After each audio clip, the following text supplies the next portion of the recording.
Hey there, welcome back to DIGGSVILLE, the podcast. As always, I'm your host, Scott Fraser. Just want to say a big thanks for tuning in this week. I'm sorry about the break in last week, but I exercised the famous DIGGSVILLE work-life balance routine.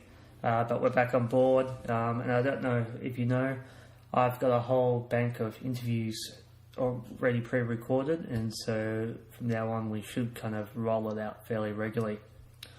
Also want to say thanks for all your comments and favourites and retweets and even the feedback I've been getting for the episodes thus far. I was at Supernova convention in Melbourne on the weekend, and yeah, there was a bit of feedback about the interviews I did with Christian, and so that's all very positive and cool. This week's interview with Jodie FOREMAN is a bit different. It's pretty interesting. And I guess you'll know about it by now that Jodie is a stilt walker. Not only is she a performer, but she runs a theatre company of stilt walkers. And it's all pretty interesting. And when I first found out what Jodie did for a living a couple of years ago, I kind of didn't really understand it. And I had one of those moments where I thought,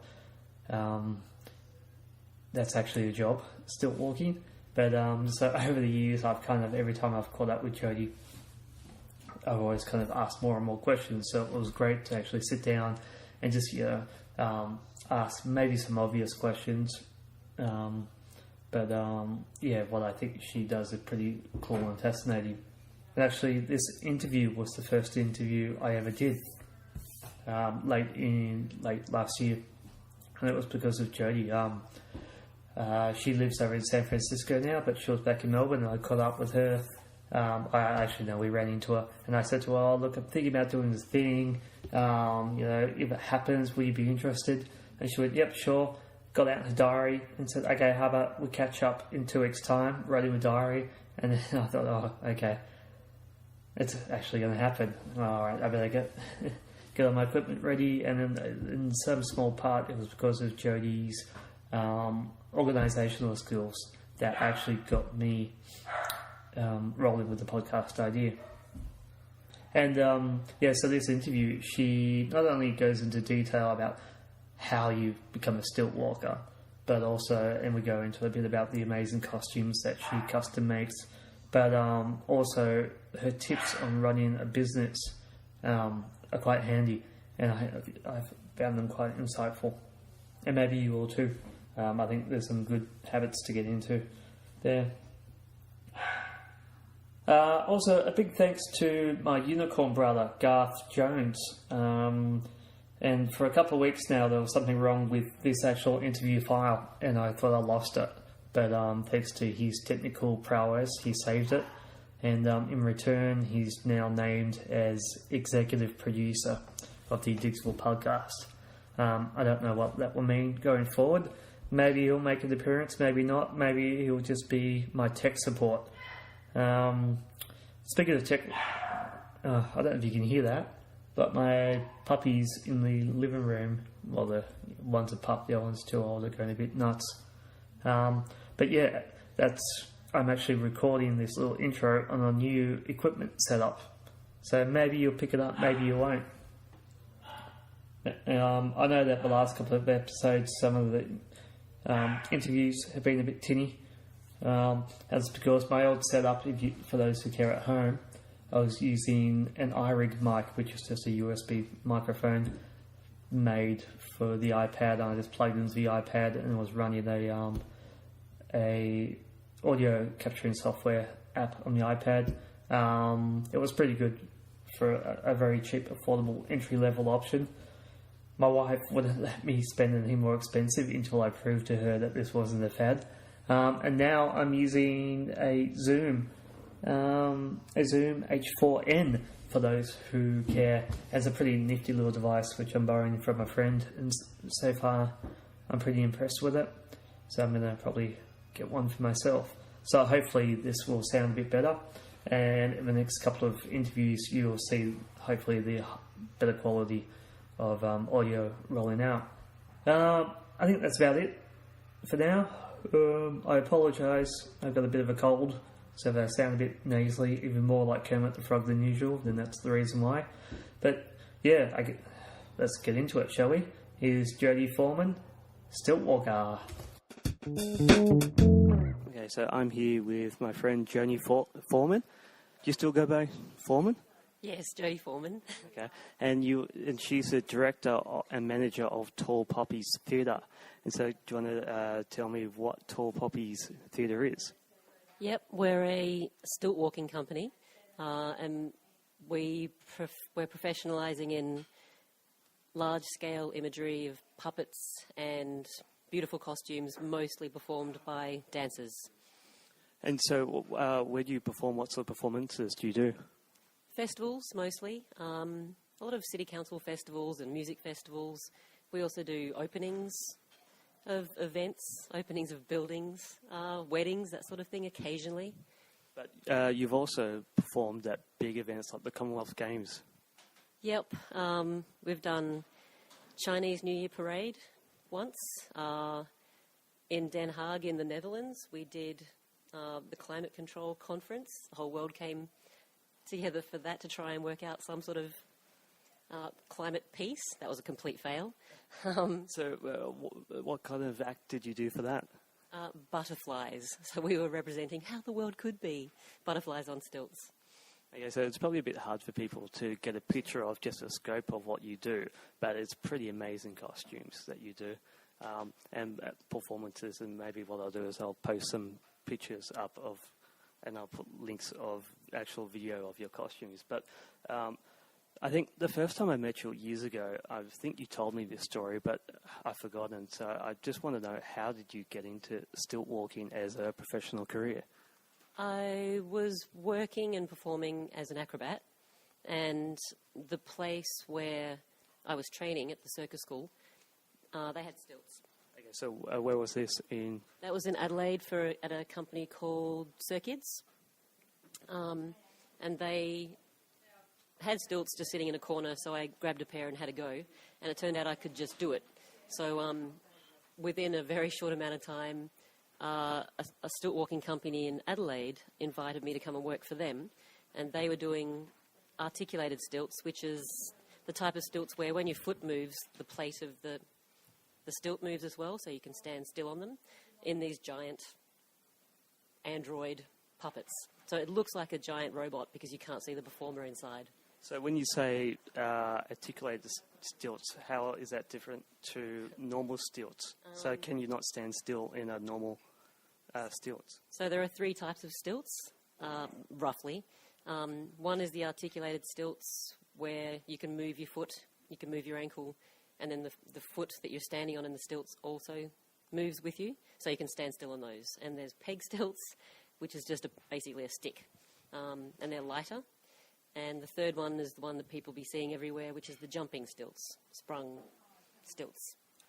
So what are they? Like, are they, what do you mean everyone will see them everywhere? Are they what you'll see at fairs and that sort of thing, or? Yeah, it's I can't remember what, it's some sort of fiberglass type of thing, but I can't remember what the material is, but it's a big bent tension rod, and it's connected to a foot plate, and when you step on it, the whole thing moves. So are these, and they're not necessarily stilts, they can be shoes that you can leap around? No, they're definitely stilts. Okay. Yeah. They'll put you about half a metre off the ground. And have you done these as kangaroos? I have, yeah. There's a company in Sydney called Icarus, and they specialise in bouncing stilts. They have kangaroos and they have security guards and a variety of different costumes that all bounce. They have like astronauts, so they're doing, fast motion bouncing on the moon on Earth. Wow. Okay, so just to go back before circus school, what made you go into circus school? I was never in circus school. I was just training at a circus space. But I went to a confest, and they were running a free acrobatic workshop, and I had to go with a friend, and I really loved it. So then I started taking classes, and then hooked up with friends and started making little performances and getting gigs. So it started off as just a hobby, like a fun thing to do? Yeah. So hobby turned career. Okay. And so you graduated from class or moved on, started gigging around Adelaide. Yeah, I never took classes, but I just trained with other people. And then I started working for a company called Knee High Puppeteers in Adelaide, and they had already built, and then we also built some more of these android robot puppets. And then within 2 years, they went on tour around Europe, and I went with them. And then whilst I was there, I saw this big company called Close Act, and they were incredible performers. They did massive, large-scale shows with 30 performers, and they would take over a whole square in a city, and they'd be coming out of the walls, and a balloon would float over with an opera singer dangling beneath. And I worked for them for 6-7 years in the Netherlands. So where did you see them when you were touring in Europe? A festival in Amsterdam. Okay. Yeah. And then you jumped ship and... Yep. Yeah, I posted the androids back to Australia. So literally, you put them in the post? Yes. Yep. And, started working with this new company because they were doing more shows, whereas the previous had all just been roving. Okay, so you're based in Amsterdam for how long? 6.5 years. Wow. And what was that like? Amsterdam's a beautiful city. Of all the places in Europe that I went, it's definitely, in my eyes, the best one to live in. It looks like a bit of a fairy tale. Beautiful city, really civil, lovely people, the Dutch. So at what point was that stage where you thought, I'm going to do this as a living or a career? I'd already been doing it. It's actually the only job I've ever really had, so I never really made a decision on that. I was going to ask you, did you ever have like a backup plan or something that you're doing on the side that you'd always fall back on? I did a little babysitting and a little life modelling for an artist in Amsterdam. They're not, I guess, not really kind of Not fallback backup. careers. Not backup careers. It's a little bit of stuff on the side. Yeah. And so how did your parents feel about you making a career out of circusing? They're very, very happy people, and they seem to like everything. So I guess they see people being happy and they just roll with it. They're a good bunch. Yeah, that helps. I know my parents were still to this day kind of wondering, I hope Scott, he can still make enough money out of his art career. Yeah, I guess I never had to ask the parents if I could borrow money or anything, so I figured they always knew I was fine. And so when you were there in Amsterdam, kind of, I assume touring around Europe and stuff, did you, at that point, were you just going with it, or did you give yourself a time limit, like, okay, after 5 years of this, I'm going to come back to Australia, or I don't know if I can keep doing this for 5 years, or... I've always operated on opportunities arise, and I say yes or no, and everything seems to be going well, so I've never needed this 5-year plan. Yep. So how long have you been doing it now for, then? I started in 95? 17 years. Something like that, Yeah. yep. Yeah. Okay. So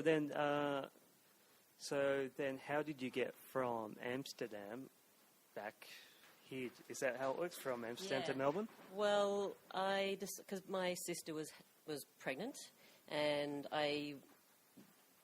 also Amsterdam is very cold, so there were a few things that were leading me towards moving back to Australia, and I had some friends who were stilt walkers in Sydney, and I had never lived in Sydney before, so I thought I'd try that. I moved everything to Sydney for a month and hated the city. Moved back to Amsterdam thinking I didn't like Australia, and thought I'd try again, and moved to Melbourne and immediately loved it. And so within a few weeks I'd looked around and posted some ads to find performers, and then held auditions, and gathered a little troupe together here. So that was your intent, to come back and start your own thing? There's no one... Was there anyone doing this here at the time? Yeah, there were some stilt walking companies in Melbourne. They weren't the sort of work that I do. They were more they wear stilts with long pants and dress a bit like clowns. Yep. Yeah. And do people make a living doing that? They tend to all have other jobs as well. Yeah. And so what you want to do, did you have a grand plan, or did you Was it more, I think of this is what I do and I don't know it any other way, so I'm going to make this work? Well, this is what I do and this is what I love. I'm really good at it. And I do really like directing. And I like also meeting people who I really like and therefore want to travel with and work together. So I employ my friends. Yeah, I guess that would help if you are actually moving around to different gigs all the time. Yeah, we always have to either fly somewhere or drive, usually within Greater Melbourne. But yeah, you spend a whole day, and it's very personal as well when you're performing with someone. You develop close relationships. In fact, I just was the bridesmaid, what's it called, matron of honour, for my best friend who's also my main performer, who's now halfway through a pregnancy. Yeah, we'll get to that, but yeah, you're having a spate at the moment of all your performers pregnant, so you're now trying to retrain. Yeah, well, pretty much all of my performers are women. It's an all-female company. We do... Is that for a particular reason, or is it... Yeah, most of the acts we do are female acts. They're wings and they're dancers, and it's a pretty sort of thing. These days I have more acts which are giant puppets, and so that's why now I employ some men as well, because they're invisible and you can't tell if it's a man or a woman, so it could be either. Okay. So getting back to you setting up this company, where did you advertise? And was it kind of like prior experience necessary, or like a willing to learn? Well, there are two ways to find stilt walkers. One is to advertise in, Arts Hub, that type of place, for stilt walkers. I haven't had as much luck with that because, yes, they can walk on stilts, but that's not really what I do. My main source of stilt walkers is I find people who are dancers. Sometimes they're contemporary dancers, some ballet. I've had a lot of luck in the swing scene, and because dancers have the movement quality that I need. Yep. So I find friends in the dance scene and then train them myself how to stilt walk. So I guess they've got the performance skills, and then their stilt walking training comes after, rather than getting stilt walkers and teach them how to perform. Yeah, with stilt walkers, it tends to be too late to get that quality of movement that I need for my acts. Okay, so then setting up a company or a business, so you found these people, so did you have a financial idea about how to do it or how to set up a business? No, I had to learn from scratch, and it was really hard. I did a course called NEIS, New Enterprise Incentive Scheme, and what they do is they help you begin, it's a course, I can't remember how long it was a couple of months. You know it? Yeah, I know people who've done it, yeah. And they teach you, they kind of give you a stipend, but then they also put you through like accountancy and bookkeeping classes. Yeah, and it was actually great. I learned a lot of things about finances. They didn't know that much about the performing arts, so they weren't that helpful on that level, but they taught me how to keep books on a computery level rather than on paper, which was nice. They also taught me probably the most important thing I learned, which was how to designate time which is not work time, which is break time. That was a skill that I'd never known about before. What do you mean, like separating, because you work for yourself, it's really hard to find that work-life balance? So scheduling, these hours in my day are my work hours, and these hours in my day are not work hours, so that I was able to not have hanging over my head the entire time, I really should get this done, I really should check emails, I should be buying these costume parts or prettying this costume or whatever. It taught me how to work in a stress-free way as my own boss. And I know a lot of people, and I found that myself when I was freelancing. I know like a lot of friends who are freelancing, just trying to find that balance and being strict to, like, when you're at work, working from home or a studio, like just leaving your emails alone, not going back, realising that, okay, it's 6 o'clock, I'm off. Weekends, I'm off. Yeah. Actually, my husband taught me this really great method. I don't know if he wrote it or he found it somewhere online, called Inbox Zero, where you clear out every single email every single day, and they either get folded into like a folder that says waiting for something or to do. But that way I get to Inbox Zero every day, and I find that very stress-free. And then I eat chocolate. So at the end of the day, you go through the emails and sort them out, or Do you do that as the day goes? In the morning, I just spend an hour emailing, and I just check off all the agents' emails, answer everything, contact the performers. If I'm waiting to hear back from someone, I pop that email into a waiting for something folder or into a to-do folder. And I have a designated time each week where I check off all the to-do things. So it's a really good system so that I don't ever have emails hanging over my head, because email is where I run my business. Okay. And so I guess that takes a lot of discipline. Or is it, are you a disciplined person? Does that come naturally? No, I had to learn it. By trial and error, or was this course that they kind of instilled that into you? The NIS course did help. My husband is a freak for personal development as well. Like, he loves books, and the ones that he thinks I like, he passes on. There was a great book called Getting to Yes, which is about negotiations, and that was probably one of the most useful things I've ever read for making my business stress-free in dealing with agents. Agents can be quite a handful, and a lot of the agents are also just straight-up agents, and they're wonderful to work with. And these negotiating skills are just wonderful for dealing with people find the booking gigs very personal for some reason, because there are so many different levels. People need to be booked. People are holding dates. And a lot of work often goes into the booking, and sometimes the booking doesn't even happen. And people find that emotional. So dealing with that in a really calm way where everybody comes out feeling happy has just been wonderful for me. And so you accredit that book for that? Yeah. What was it called again? Getting to Yes. Okay. Wonderful book. And in fact, that book has been great even just with friendships and family, and even when you accidentally walk into somebody's shopping trolley in the supermarket or whatever. It's just a nice way of making interactions which could be a challenge very calm. Getting back again to... So I'm just going to keep on jumping back to work out your journey, or how you got to where you are now. So you got the people, you got the company. How did you start getting gigs, and how did you market yourself? And this is before internet. No, because when I started my business here, I've always just been a performer, working for other companies. But when I moved to Melbourne was when I started my own business, and so I just hopped online and looked up event managers and then sent them photos of my work and just started communications then and got myself onto their websites. Okay. And so what was your first big gig that you remember under your own company? That I booked, I guess, the Commonwealth Games, probably. Starting off small. Yeah. Well, they had some roving entertainment for the crowds while people were waiting. Yep. This is Melbourne. Yep. 2006? That sounds right.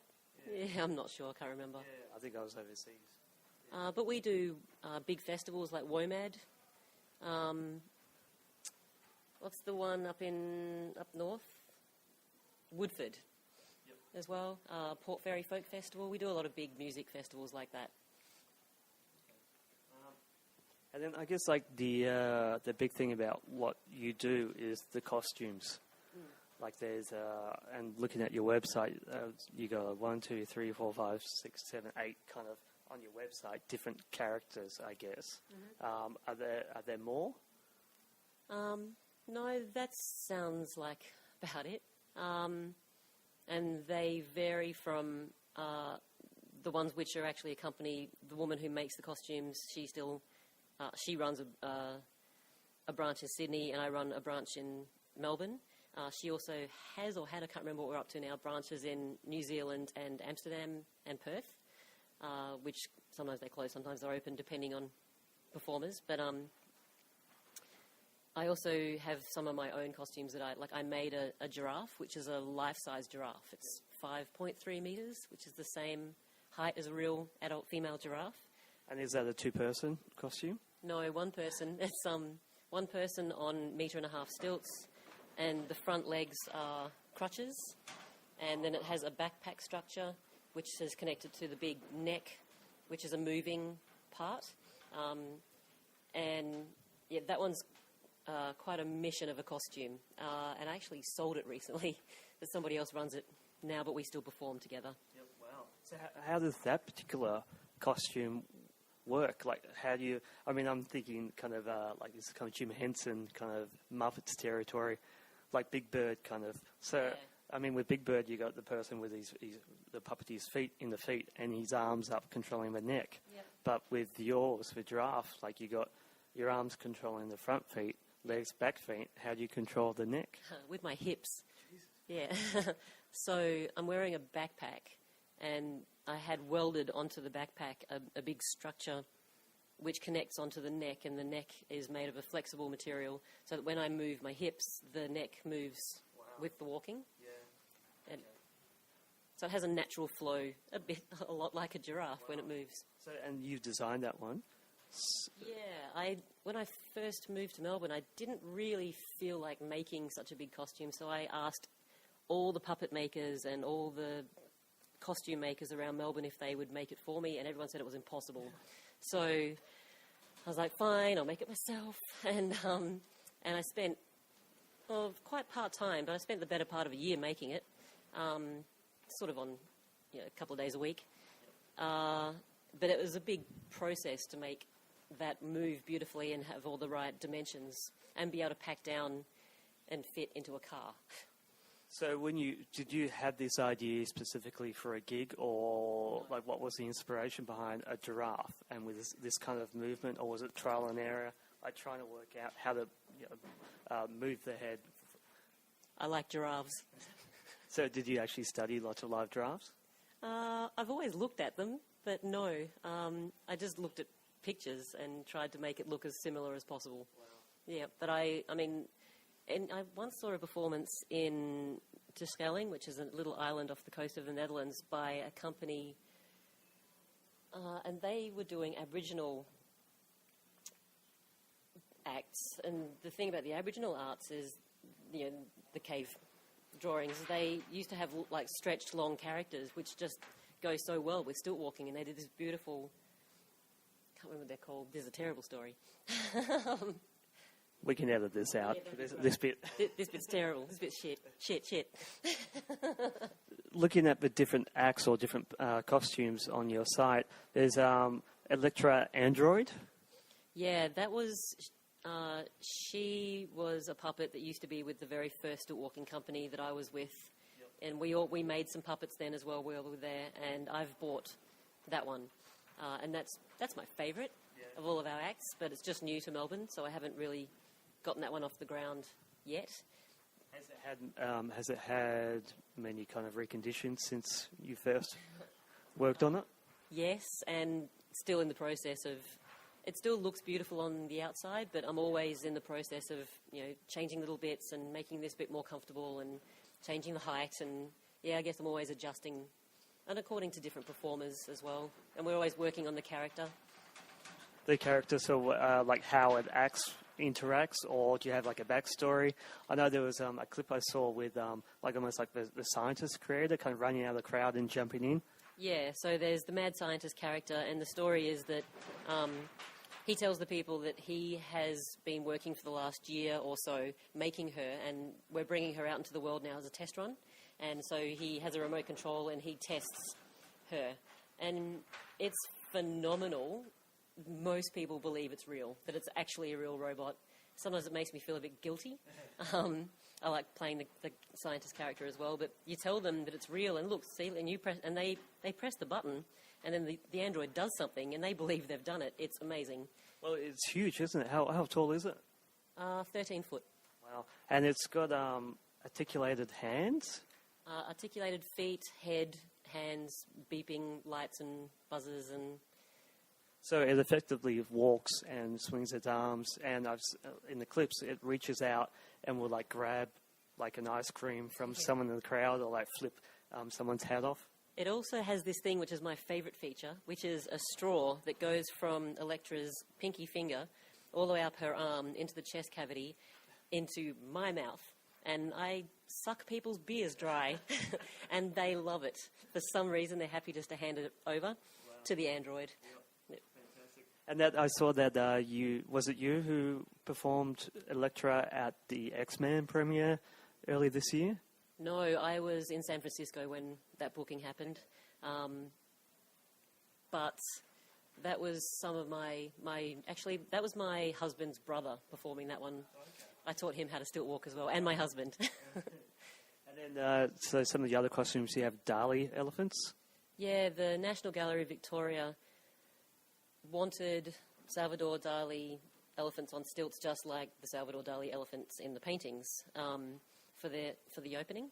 Specifically on stilts? Yeah, the Dali elephants are on very long legs, so stilts just lends itself naturally to that. So we were contracted, and my favourite costume maker in Melbourne made those. She's incredible.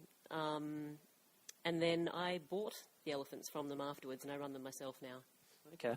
And so you obviously have a very good relationship with your costume maker. So when you come up with a new idea, do you go to her and say, this is my idea, or does she come to you? Or No, this is the only time she's made a costume for us.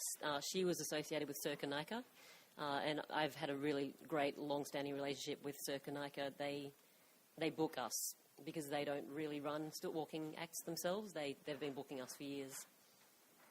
Okay, and also you've got the silver statues. Is that I don't know? Is that as a high performance act as these other ones, or is it something that you? No, anyone pretty can do those. I tend to just hire my most beautiful female friends to do those. And yeah, we all hang out in the dressing room together and paint each other naked, silver. And then we have these little wisps of silver fabric that we wear over and put garlands in our hair and stand about at different parties, and people come over and accidentally touch us and freak out because they don't realise that we're actually real people. But I also, for things like hens parties or corporate events, we offer those costumes as we will actually paint your people, and then your people can be the statues, and they tend to be less attractive than my girls, but they find it funny. It's just a hire out act, that one. Yeah. And does that create a good turnover? Is that something is that kind of seasonal that you can always kind of count on that kind of money coming in? No, that's a backup. Not even a backup. That's just a little thing we do on the side. We did it once and just kept the costumes and kept on doing it. People really like silver, beautiful statues of women. What's it like to get the paint off afterwards? You just have a shower. It's fine. Yep. And sometimes it's annoying because they don't have a shower in the dressing area, and we have to use wipes. That's less fun. And so, just I guess rounding up a bit, did you find that there was a difference between trying to do this sort of thing in Australia and Australia's approach to the creative arts as opposed to working in Europe? Yeah, in Europe they tend to pay for shows. So we'll put on like a half hour, an hour show, and we'll take over a whole square. They also do have a lot of roving there, but here the shows tend to be fringe shows, so people are actually paying to put on their own shows, and it's more of it, in a theatre, less outdoor shows. Or it's events like the Woodford Folk Festival.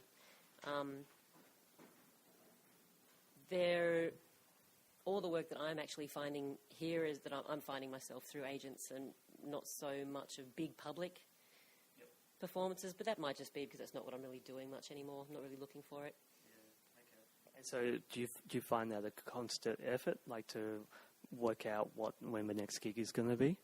No, they just come in.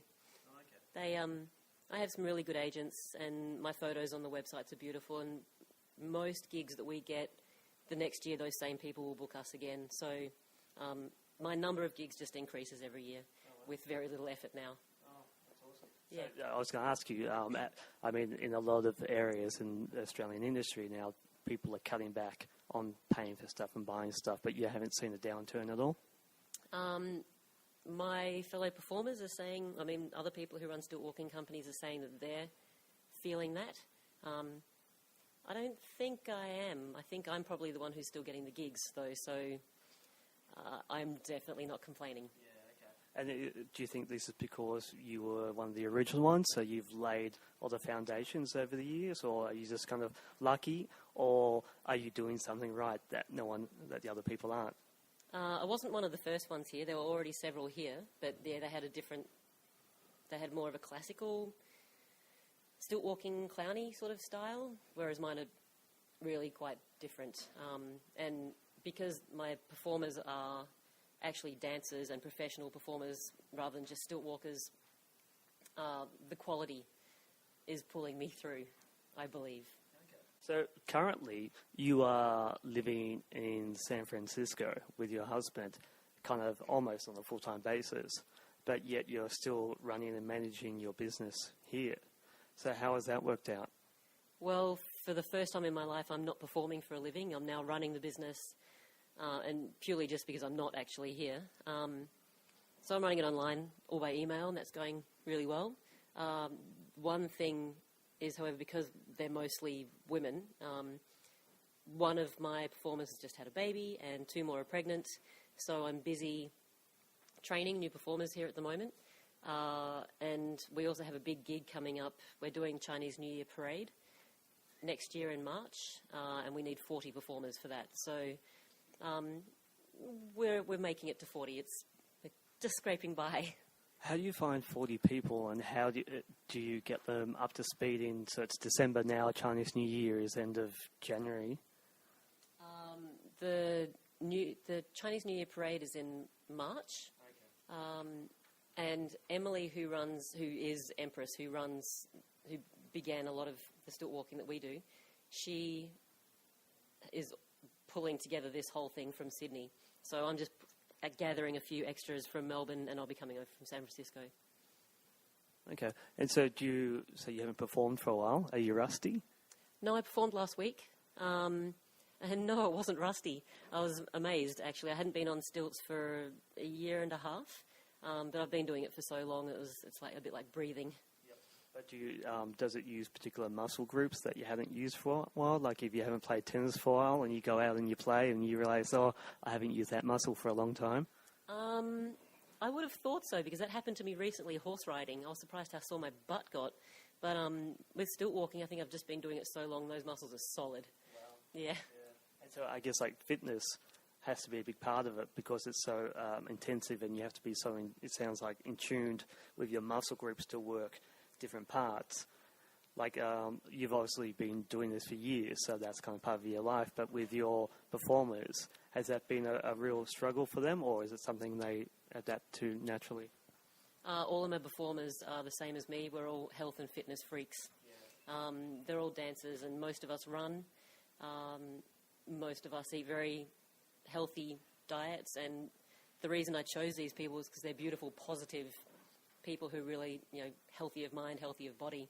So no, we don't have any troubles with any of those. We all share massage people between ourselves and chiropractors, and yeah, one of us is a masseuse and actually massages the other of us occasionally.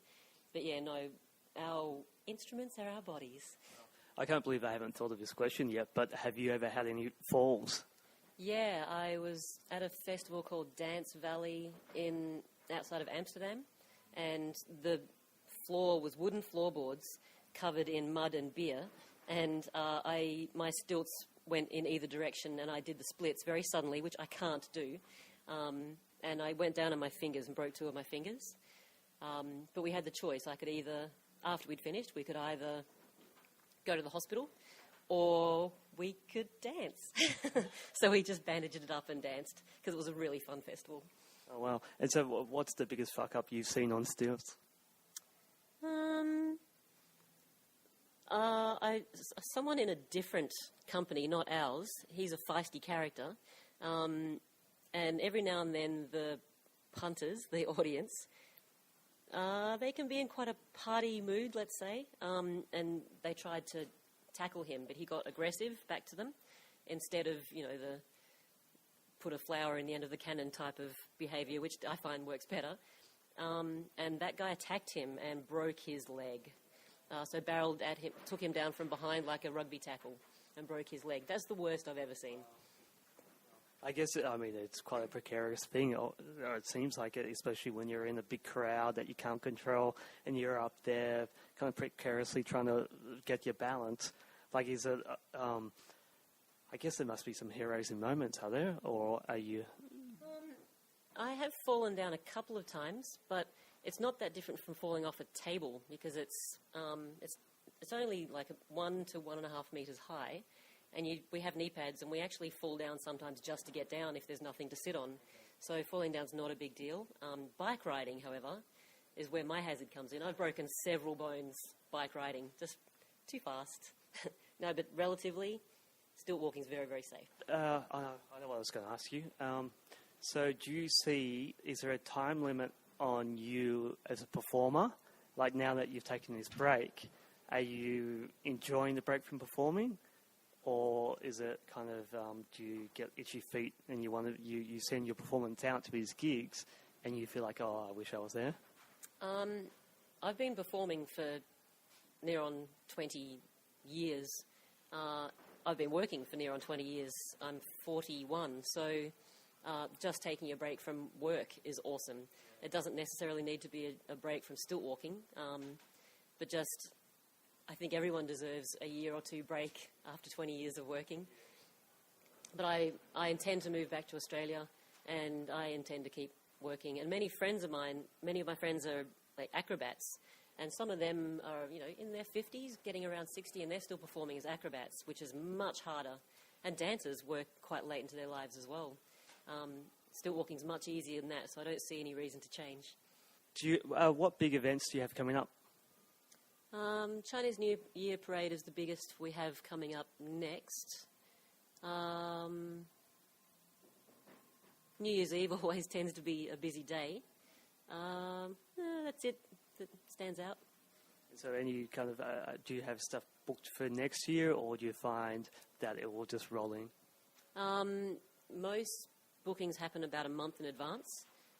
We've got a couple next year. They tend to just put us on hold and then confirm closer to the date. Okay. Is that a nervous way to work, or is that just the way it is? I guess it's often city councils, and they need to work out budget. So they see what's available, and then they create a presentation, and we'll be part of the presentation, and then they see how much goes through. Most of our inquiries turn into bookings. That's a good hit rate. Yeah, it is. It's nice as well because it goes down a line of, an event contacts an agent, and then the agent contacts me, and then I contact the performers to see if everyone's available, and it goes back up the line where they put in the proposal, and then the booking comes back down the line to the booking stage. So it's a lot of admin behind each booking. Excellent. Well, Jodie, you're good. You feel like we've covered everything here? Yeah, that's everything. Yep. Okay, and so if people wanted to have a look at what you do, what's your website? Tall Poppies Theatre, TALLPOPPIES Theatre, spelt the correct way, not the building theatre.com.au. Excellent. Thanks, Jodie. All right, there you have it. That's our chat with Jodie Foreman. Pretty cool stuff.